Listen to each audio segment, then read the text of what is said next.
One of the interesting things during spring break that I have found is that everything costs more. Gas costs more, tickets cost more, going everywhere costs more. Spring break has always been my nemesis. We got married on March 28th. That's the end of March, for those who don't know how a calendar works, which means it's right when spring break is. It's about 4 weeks when spring break lets out across the nation. We were on the first week when we got married. So our mini honeymoon was to Leavenworth, and then we waited 3 more weeks and took our actual honeymoon to Vegas, where we went for about half the price if we would have gone during spring break. Also a lot less weirdos? We call them that?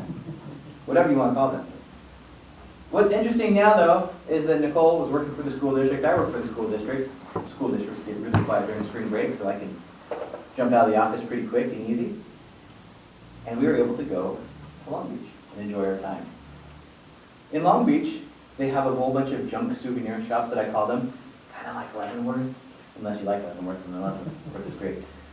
But they have all these statues of Bigfoot around. I said, Bigfoot is like Mount St. Helens country. What's going on here?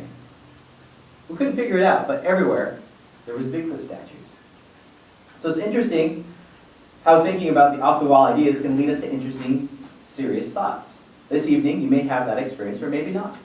For Project 2 on the presentation Mastery Path, Lloyd will discuss one of those off-the-wall ideas, and we'll see what happens.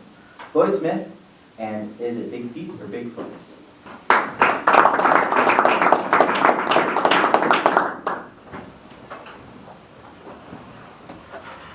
You might want to go easy on the talk about sneaking away from the office. You're sitting right next door to your school board members. All over the country, in fact, all over the world, there are rumors and even news accounts of people finding mysterious creatures in the woods. In this part of the country, our mysterious creature is the Sasquatch, or Bigfoot.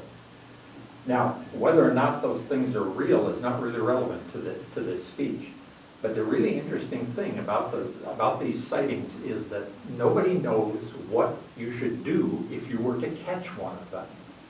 Would you lure it back to civilization with a bag of beef jerky and put it on display? You know, could you shoot it and have a taxidermist stuff it and put it in your living room there in a pose out to get you? Nobody actually knows. And it's a serious question. It turns out that there is a serious answer to it, and the answer might be a little bit surprising.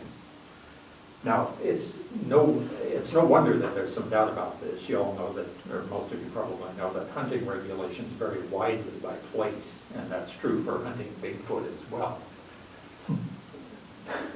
You scoff, but wait till you hear this. I'm just chuckling. Yeah, just chortling, right. Bigfoot is an example of what scientists call a cryptid. A cryptid is an animal that may or may not exist. Some cryptids turn out to be real, some turn out not to be real. Nobody knows about Bigfoot yet. Nobody has actually caught one in order to analyze its DNA or anything. But cryptids fall into a kind of a weird category. Now, it turns out that the one place on Earth where Bigfoot is more widely seen than anywhere else is Washington State, and in a particular part of Washington State too, Skamania County, which is, if you're not familiar with that, you're not alone. It's mostly trees. If you know where Hood River, Oregon is, Skamania County is on the Washington side of the river, kind of generally above Hood River.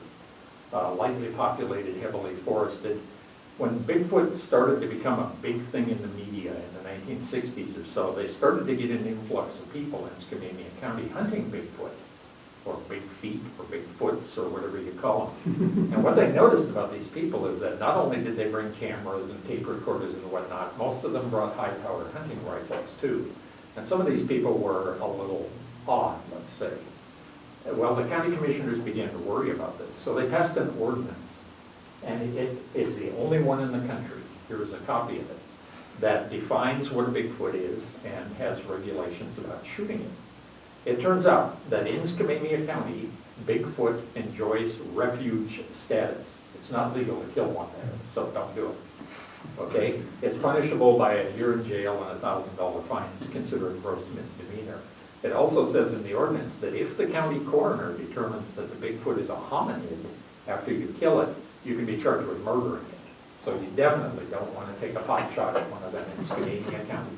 This is real, by the way. I'm not making this up. Now, if you go elsewhere in the country, the rules are a little bit different. In Texas, for example, the only state where it used to be legal to drive around with a loaded gun and an open container of alcohol in your car at the same time, the rules are somewhat different. Texas has had some Bigfoot sightings, believe it or not.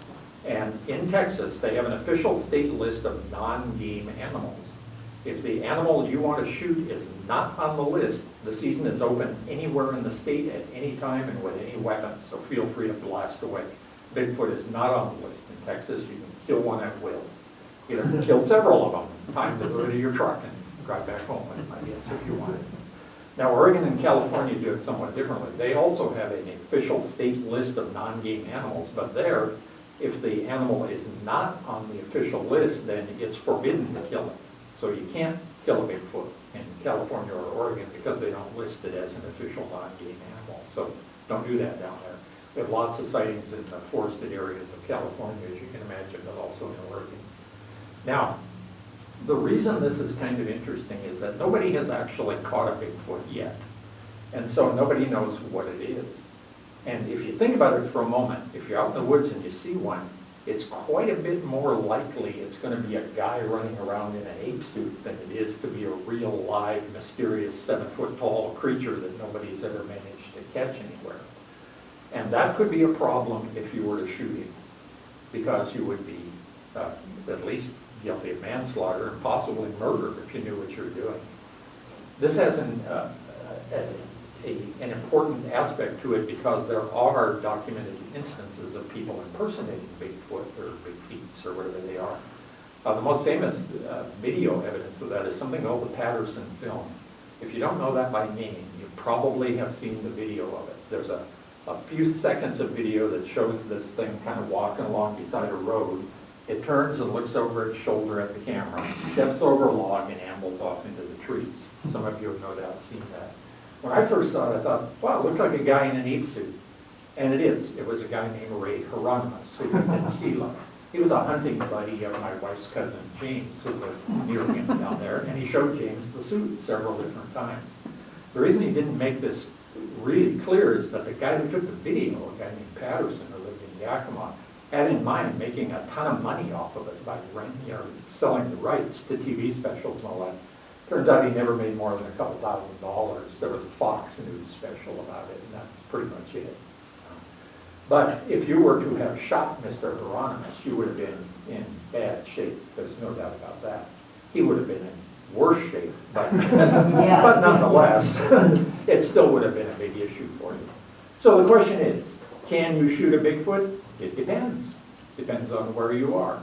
So you just have to know the local regulations and feel free to take action. What should you do after you shoot it?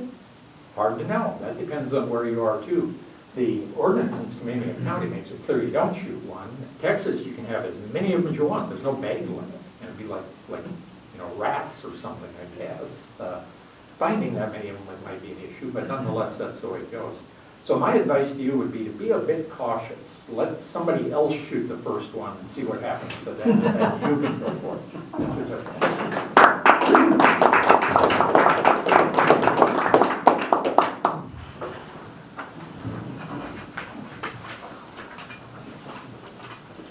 Thank you, Lloyd. Madam Timer, we have 60 seconds for evaluation.